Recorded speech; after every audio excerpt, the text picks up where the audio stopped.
విద్యార్థులు చదువుతో పాటు క్రీడల్లో రాణిస్తే ఉజ్వల భవిష్యత్తు ఉంటుందని యాదాద్రి భువనగిరి జిల్లా కలెక్టర్ హనుమంతరావు అన్నారు. గురువారం రాజపేట మండల కేంద్రంలోని సాంఘిక సంక్షేమ గురుకుల పాఠశాలలో గత 3 రోజులుగా జరుగుతున్న 10వ జోనల్ క్రీడా స్పోర్ట్స్ 2024 మీట్ ముగింపు కార్యక్రమానికి ముఖ్య అతిథిగా హాజరయ్యారు. ఈ సందర్భంగా ఉపాధ్యాయులు, విద్యార్థులు కలెక్టర్ ఘన స్వాగతం పలికి ఘనంగా సన్మానించారు. ఈ కార్యక్రమాన్ని ఉద్దేశించి కలెక్టర్ మాట్లాడారు. కార్యక్రమంలో స్థానిక తహసీల్దార్ దామోదర్ యాదవ్, ఎస్ఐ నాగుల ఉపేందర్, వివిధ జోన్ల ఉపాధ్యాయులు పాల్గొన్నారు. And information public relations, we are happy to be see you here, sir.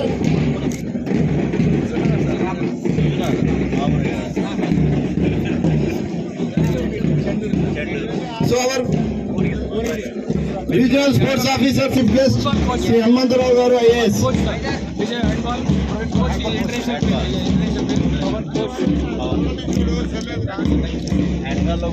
Honorable Collector sir is paying floral tributes to the father of the nation and architect of our constitution.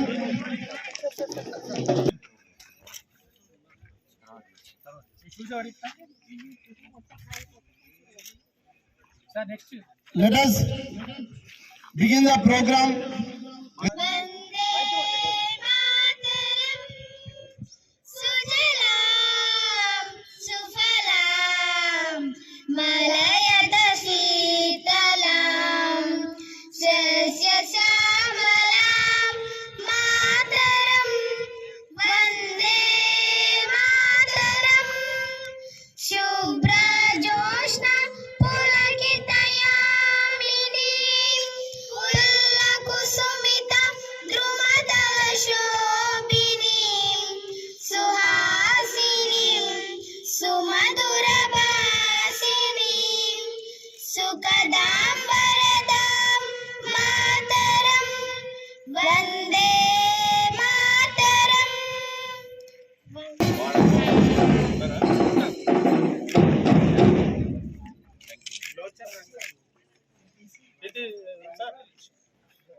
Give a big round of applause. Sir is felicitating.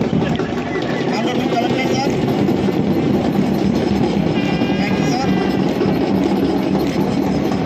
Our principals are felicitating MRO sir and other officials, dignitaries.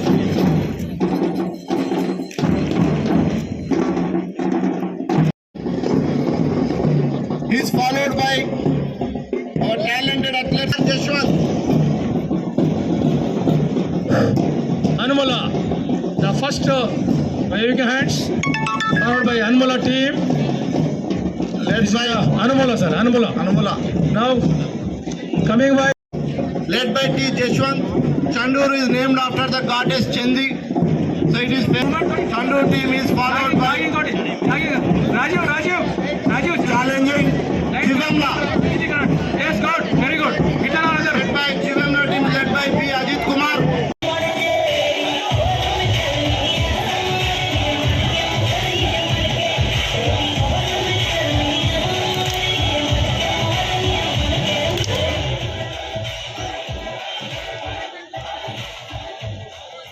కళాశాల principal Sudhakar గారు నా మిత్రుడు మరియు మీ ఇద్దరం classmates, MSc mathematics classmates. So ఈరోజు hectic schedule ఉన్న రావడానికి కారణం ఏంటంటే సుధాకర్ గారు నెంబర్ 1 మిత్రుడు. అదేవిధంగా ఇంత మంచి స్పోర్ట్స్లో విజయం సాధించినటువంటి మీ అందరినీ అభినందిద్దామనే ఉద్దేశంతో కూడా ఈరోజు రావడం జరిగింది. ఇది మన ప్రభుత్వ స్కూళ్ళల్లో, ప్రభుత్వ సంస్థలకే ఇది తలమానికం. ఇట్లాంటివి స్పోర్ట్స్ యాక్టివిటీస్ ఏ ప్రైవేట్ బడుల్లో కానీ, ఏ ప్రైవేట్ విద్యా సంస్థల్లో కానీ జరగవు. ఇది ఓన్లీ ప్రభుత్వ పాఠశాలలు కావచ్చు, ప్రభుత్వ కళాశాలలు కావచ్చు, లేకపోతే రెసిడెన్షియల్ సంస్థలకే ఈ విధమైనటువంటి పరిస్థితి ఉంటుంది. ఇంత గ్రౌండ్ కానీ, ఇంత అద్భుతమైనటువంటి అట్మాస్ఫియర్ కానీ కేవలం మన ప్రభుత్వ స్కూళ్ళకే పరిమితం. అందులో ఈ యొక్క క్రీడల్లో కూడా అద్భుతమైన నైపుణ్యాన్ని ప్రదర్శించేది కూడా మన ప్రభుత్వ స్కూళ్ళ విద్యార్థులే ప్రదర్శించగలుగుతారు. వాళ్ళకి ఆ లీడర్షిప్ క్వాలిటీస్ ఉంటాయి. ఇప్పుడే వస్తూ ఒక ప్రైమరీ స్కూల్లో నేను ఆగడం జరిగింది. అక్కడ చిన్న పిల్లలు 5th క్లాస్ అమ్మాయి కూడా ధైర్యంగా మాట్లాడుతున్నది తెలుగులో, ఇంగ్లీష్లో. ఇవాళ నవంబర్ 14 కాబట్టి బాలల దినోత్సవం కాబట్టి ఇవాళ ప్రోగ్రాం పెట్టుకుంటే సడన్ సర్ప్రైజ్ ఇన్స్పెక్షన్లో అక్కడికి వెళ్తే అప్పటికప్పుడే వారు మాట్లాడటం, ధైర్యంగా స్టేజ్ ఫియర్ లేకుండా పాటలు పాడటం, ఇవన్నీ కూడా చెప్పద్దు కానీ ప్రభుత్వ స్కూళ్ళకి, ప్రభుత్వ విద్యా సంస్థలకే ఒక పెద్ద వరం. ఇది వీళ్ళకే సాధ్యమవుతుంది. మనందరం కూడా ఈ కళాశాల ఇక్కడ కూర్చున్నటువంటి స్టేజ్ మీద కూర్చున్నటువంటి అందరం కూడా, ఇంక్లూడింగ్ ప్రిన్సిపల్ సుధాకర్ గారు కావచ్చు, డీసీలు కావచ్చు, ఇతర వాళ్ళందరూ కూడా ప్రభుత్వ స్కూళ్ళ నుంచి వచ్చిన వాళ్ళమే. మీలాగానే మేము కూడా ప్రభుత్వ స్కూళ్ళ నుంచి, రెసిడెన్షియల్ విద్యా సంస్థల నుంచి వచ్చిన వాళ్ళమే. సో మేము ఈ స్థితిలో ఉన్నామంటే మీరు కూడా ఆ స్థితిలో ఉండేటానికి అవకాశం ఉంది. కష్టపడాల. కేవలం ఆటల్లోనే కాదు, చదువులో కూడా ఇదే పట్టుదలతో కష్టపడాలి. కష్టపడి మీ తల్లిదండ్రులు మీపై ఉంచిన నమ్మకం, మీ యొక్క ఉపాధ్యాయులు మీపై ఉంచినటువంటి నమ్మకాన్ని వమ్ము చేయకుండా మంచి రిజల్ట్స్ సాధించాలి. జనరల్గా మనకి సోషల్ వెల్ఫేర్లో 100% రిజల్ట్స్ వస్తాయి, నో డౌట్. కానీ ఆ 100% రిజల్ట్ని జీవితాంతం తీసుకుపోయే విధంగా ఉండాలి. 10th అయిపోయిన తర్వాత ఇంటర్ అయిపోయిన తర్వాత ఇంజనీరింగ్లో, తర్వాత మీరు స్థిరపడే విధంగా కూడా మీ లైఫ్లో ఏదో ఒక జాబ్, మంచి జాబ్, ఉన్నత స్థానంలో నిలబడే విధంగా ఐఏఎస్లు, ఐపీఎస్లు, ఇతరత్ర మీరు ఎంచుకున్న రంగంలో, మీరు ఇష్టపడే రంగంలో అత్యున్నత శిఖరం చేరే వరకు కూడా మీరు పట్టుదలని విశ్రమించకుండా శ్రమించి ఆ యొక్క శిఖరాన్ని చేరాలి. అప్పుడే ఇక్కడ ఉన్నటువంటి గురువులకు మీరు ఇచ్చే గౌరవం నిజంగా అప్పుడే వీళ్ళు సంతోషపెడతారు. మీ పూర్వ విద్యార్థుల సమ్మేళనం అని జరుగుతుంది. దాంట్లో ఎవరెవరు అచీవ్మెంట్ చేసిరని వాళ్ళు చూసుకుంటే అప్పుడే వాళ్ళందరికీ కూడా గర్వంగా ఉంటుంది. మా స్కూల్లో చదివిన విద్యార్థిని ఈ స్థాయిలో ఉన్నారని వాళ్ళు చెప్పుకునే విధంగా ఉంటుంది. ఇకపోతే ఈ 3 రోజులు కూడా చాలా అంగరంగ వైభవంగా క్రీడలు జరిగాయి. నేను మొదటి రోజే రావాల్సి ఉండే కానీ కొన్ని అత్యవసర పరిస్థితుల్లో రాలేకపోయాను. ఈ రోజు కూడా హెక్టిక్ షెడ్యూల్ ఉన్నప్పటికీ నా మిత్రుడి కోరిక మేరకు, సుధాకర్ గారి కోరిక మరియు మిమ్మల్ని అందరినీ కలవాలనే ఉద్దేశంతో ఈ రోజు ఇక్కడికి రావడం జరిగింది. బ్రహ్మాండంగా ఈ జోన్ 5th యొక్క కాంపిటీషన్ లో భాగంగా ఇంతమంది, ఒక దాదాపుగా 24 ఈవెంట్స్ లో, ఇంత మంచి గ్రౌండ్ లో, ఇంత మంచి వస్తువుల మధ్య మీ యొక్క ప్రదర్శనని చూపించారు. దీంట్లో గెలుపోటలు సహజం, గెలవటం ఓడటం అనేది సహజం.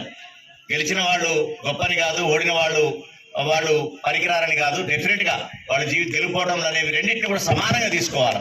ఓడిన వాళ్ళు మళ్ళీ గెలుపు సాధిస్తారు, గెలిచిన వాళ్ళు అదే పట్టుదలతో మళ్ళీ గెలుపు కోసం ట్రై చేస్తూనే ఉండాలి జీవితంలో. కాబట్టి క్రీడల్లోనే కాదు, జీవితంలో కూడా అదే. కాబట్టి ప్రతిదాన్ని, నెగిటివ్ని కూడా పాజిటివ్ గా మలుచుకొని మనం వెళ్ళినప్పుడే జీవితంలో ఉన్నత శిఖరాలకి అధిరోహించేటువంటి అవకాశం ఉందని ఈ సందర్భంగా తెలియజేస్తూ, మీకు ఇంత మంచి principal, is a leader. Actual గా మొత్తం విద్యార్థి నాయకుడు ఆయన. ఉస్మానియా యూనివర్సిటీలో కూడా విద్యార్థి నాయకుడు, మంచి పాజిటివ్ దృక్పథం ఉన్నటువంటి వ్యక్తి, ఎంతో మంది సమస్యల్ని పరిష్కరించినటువంటి వ్యక్తి, చాలా మంచి డైనమిక్ ఒక లీడర్ ఇక్కడ మన కళాశాలకు నేతృత్వం వహిస్తుందంటే మీ అందరూ కూడా అదృష్టవంతులు.